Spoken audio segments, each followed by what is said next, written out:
selamat pagi. Kalau saya boleh tahu, saya berbicara dengan Ibu siapa? Ibu Pia. Baik. Senang bertemu dengan Ibu. Perkenalkan, nama saya Septiani Wanisa sebagai ahli gizi di rumah sakit ini, Bu. Kalau boleh saya tahu, Ibu kesini tuh atas rujukan dokter apa kemauan sendiri ya, Bu? Atas rujukan dokter, Mbak. Oh, baik. Boleh saya lihat surat rujukannya, Bu? Saya lihat dulu ya, Bu.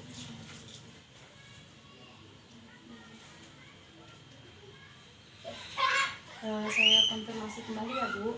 Apakah benar atas nama Ibu Via, pekerjaan Ibu sebagai guru pabrik, dan Ibu beberapa waktu yang lalu baru saja menjalani pemeriksaan penyakit jantung ya, Bu? Baik. Baik, selanjutnya kita akan melakukan konseling kurang lebih selama 30 menit dengan tujuan untuk memenuhi kebutuhan zat gizi Ibu.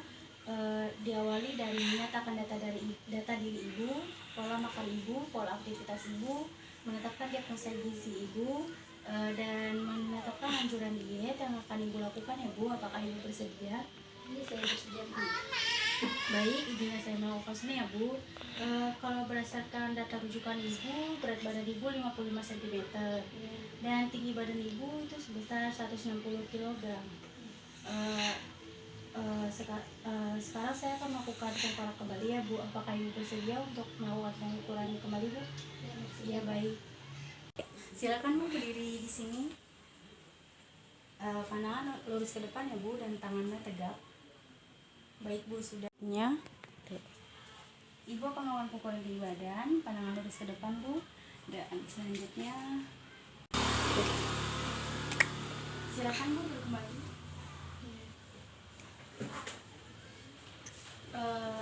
Berdasarkan hasil pengukuran tadi didapat hasilnya sama, Bu. Berat badan Ibu sebesar 55 cm dan tinggi badan Ibu sebesar 160 kg. Saya akan mengukur untuk IMT Ibu. Hasil IMT Ibu yang didapat itu sebesar 21, itu termasuk kategori yang ditulis, Bu. IMT ini didapatkan dari perbandingan antara berat badan Ibu dan tinggi badan Ibu. 3. Ya, Mbak, berarti saya termasuk kurus ya, Mbak. Soalnya kan sebelum sebulan ini saya itu berat badannya normal, Mbak. Oh, baik.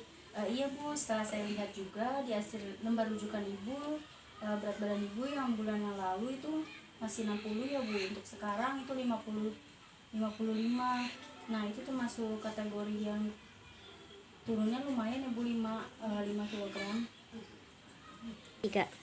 Kalau saya boleh tahu, faktor apa saja yang membuat berat badan Ibu menurun ya, Bu?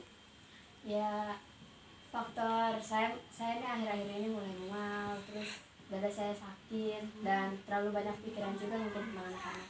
Oh, baik. Kalau boleh saya tahu, Ibu bisa ceritakan kegiatan aktivitas Ibu sehari-hari itu bagaimana ya, Bu? Seperti apa? Kegiatan aktivitas saya sehari-hari itu biasanya saya itu menyapu halaman rumah dulu sebelum berangkat kerja, dan mengurus anak-anak jika sudah pulang kerja. Oh, baik, seperti itu ya, Bu.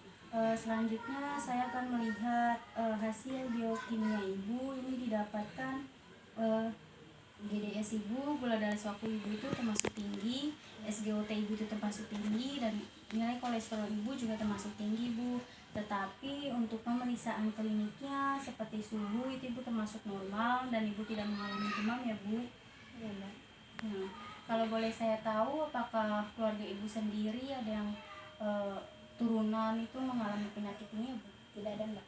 Oh, tidak ada. Baik. Oh, baik, Bu. Selanjutnya saya akan melakukan food frekuensi dengan menanyakan makanan apa aja yang Ibu makan dan jumlah makanan yang selama sebulan akhir ini ya, Bu. Apakah Ibu bersedia? Ya, saya bersedia. Baik. Baik, saya mulai ya, Bu. Yang pertama itu untuk makanan pokok apa saja yang kira-kira Ibu makan dalam sebulan akhir ini ya, Bu? Nasi. Oh, baik. Apakah kira-kira berapa frekuensinya, Bu? Apakah Ibu hampir setiap hari mengonsumsi nasi? 1-2 kali sehari. Oh, baik. Selanjutnya untuk lauk hewaninya, Bu, kira-kira berapa kali ya, Bu? 1 sampai 2 kali. Oh baik. Untuk sayur dan buahnya apakah ibu sering mengkonsumsi? Sering. Baik. Baik, selanjutnya untuk sayur dan buahnya apakah ibu sering mengkonsumsi bu? Sering mbak. Oh baik. Lalu selanjutnya untuk susu apakah ibu sering mengkonsumsi dalam 1 bulan akhir ini atau 1 minggu ini? Sering. Baik. Apa kalau kayak makanan goreng-gorengan gitu apakah ibu mengkonsumsi juga bu? Sering sekali itu. Oh, sangat menyukainya ya bu. Iya. Baik, selanjutnya saya akan menanyakan makanan yang ibu makan dari pagi hari sampai ke pagi lagi ya bu, apakah ibu bersedia? Bersedia mbak. Baik. Selanjutnya untuk makan paginya kira-kira ibu mengkonsumsi apa ya bu? Nasi, ikan goreng, dan sayuran. Iya. Sayur kangkung. Oh, baik. Untuk snacknya apakah ibu mengkonsumsi kayak gorengan? Baik. Selanjutnya untuk makan siangnya bu? Biasanya nasi, ayam goreng, telur goreng gitu. Untuk snacknya? Pisang goreng. Baik. Selanjutnya untuk makan malamnya bu? Biasanya sih nasi, sayuran atau gulai ayam gitu. Iya baik. Snacknya apakah ibu mengkonsumsi? Untuk snack malam apakah ibu mengkonsumsi itu? Iya, konsumsi mie goreng banyak kayak juga biasa. Selanjutnya akan saya ulangi kembali ya bu. Untuk pagi hari ibu tuh mau konsumsi nasi, ikan goreng, dan sayuran itu kayak tumis kangkung. Untuk snacknya itu ibu kebiasaan mengkonsumsi goreng-gorengan. Dan untuk siangnya itu mengkonsumsi nasi, 1 centong, telur goreng, dan kayak tahu gitu. Terus untuk selingannya ibu mau konsumsi pisang goreng, dan untuk malamnya ibu mau konsumsi nasi dan gulai ayam ya bu. Iya. Baik, apakah ada yang kurang atau ibu tambahkan dari makanan ibu tadi? Biasanya sih pagi suka makan buah juga. Baik. Selanjutnya, oh iya bu, apakah ibu mengalami alergi terhadap makanan ibu? Tidak ada mbak. Baik. Selanjutnya saya akan menghitung total makanan ibu ya dalam sehari. Sambil ibu menunggu, ibu bisa membaca leaflet ini dan dipersilakan juga jika ibu ingin bertanya yang mengenai konseling hari ini. Oh iya mbak, hal-hal apa ya yang untuk mencegah penyakit ini? Oh, kalau yang saya tahu sih ada beberapa hal yang ya bu yang perhatikan untuk mencegah penyakit jantung ini. Itu diawali dari utama sih dari pola makan ibu, makan yang sehat dan harus sesuai juga dengan gizi seimbang dan harus secara teratur juga bu. Nah yang kedua itu bisa dari aktivitas ibu kayak olahraga ibu secara teratur itu berapa kali dalam seminggu, dan ibu juga harus menghindari kebiasaan kayak merokok, minuman beralkohol maupun minuman bersoda bu. Dan terutama sih stres, ibu jangan terlalu stres banyak pikiran bu. Apa ibu udah itu penjelasan dari saya bu, apakah ibu bisa mengerti? Baik.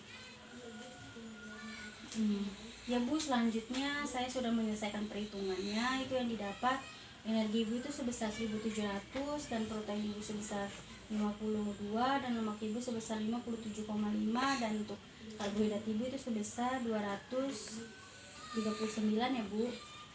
Untuk diagnosa gizinya ibu itu yaitu asupan makan yang adekuat itu berkaitan dengan asupan makan ibu, energi ibu, karbohidrat, protein ibu itu yang kurang dari 80% ya bu. Selanjutnya untuk nilai lab ibu itu diagnosisnya itu perubahan nilai laboratorium terhadap zat gizi disebabkan adanya gangguan fungsi jantung, itu ditandai dengan GDS ibu itu tinggi dan SGOT ibu tinggi, dan termasuk nilai kolesterol ibu juga tinggi ya bu.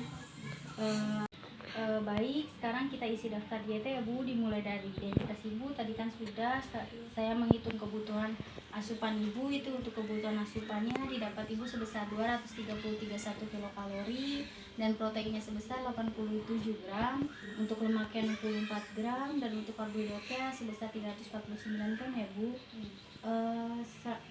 Apakah ibu sudah bisa saya sudah sembuh. Tapi saya ingin bertanya, Iya, baik. bagaimana cara saya mencegah diet, memenuhi diet tersebut ya, Mbak? Oh iya Bu, sebenarnya sih prinsipnya dari kebiasaan makan ibu itu frekuensi makan ibu itu 3 kali, untuk makanan utama pagi, siang, sore atau malam, dan untuk selingannya itu bisa 2 sampai 3 kali, bisa pagi, siang, sore atau malam. Dan makanan ibu bisa diberikan dalam porsi kecil agar tidak memberatkan jantung ibu, tetapi ibu makannya harus teratur dari pagi, siang, sore ataupun malam. Dan ada beberapa makanan yang tidak dianjurkan untuk ibu, itu kayak makan makanan yang terlalu manis, contohnya seperti cake, dan makanan yang berlemak kayak seperti daging, jeroan, santan, serta kayak goreng-gorengan ibu yang konsumsi itu harus dikurangi, jangan terlalu banyak ya Bu, karena mengandung minyak. Dan ibu tuh menghindari makanan yang mengandung natrium tinggi Bu, dan kayak bumbu-bumbu yang berbau tajam gitu Bu. Baik, Mbak. Oh ya, selanjutnya dari cara pengolahan makanan ibu juga harus diubah menjadi diolahnya menjadi makanannya lunak kit, dan tadi itu harus menghindari makanan yang berminyak itu Bu, untuk menghindari meminimalkan kolesterol ibu agar tidak terlalu tinggi Bu, jadi kembali normal. Nah, apakah ibu atas penjelasan mengenai diet ini bisa ibu pahami? Bisa, Mbak. Oh baik.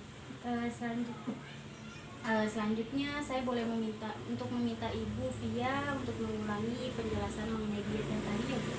Apakah Ibu bersedia?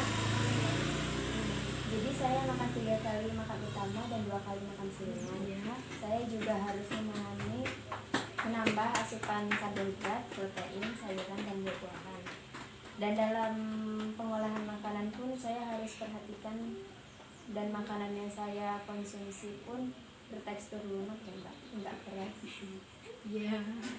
Serta menghindari bahan makanan yang manis-manis seperti kue, sumber lemak seperti daging, jeroan, dan gorengan, serta yang berbumbu tajam. Iya benar. Iya benar Bu. Seperti itu. Dan bisa dilihat juga di leaflet Ibu itu ada contoh menu sehari yang bisa jadi gambaran Ibu dalam penyusunan makanan Ibu ya Bu. Dari diet, kalau boleh saya tahu, dari diet yang sudah Ibu jelaskan, apakah ada hambatan terhadap dalam penyusunan makanannya Bu? Sejauh ini tidak ada hambatan sih Mbak.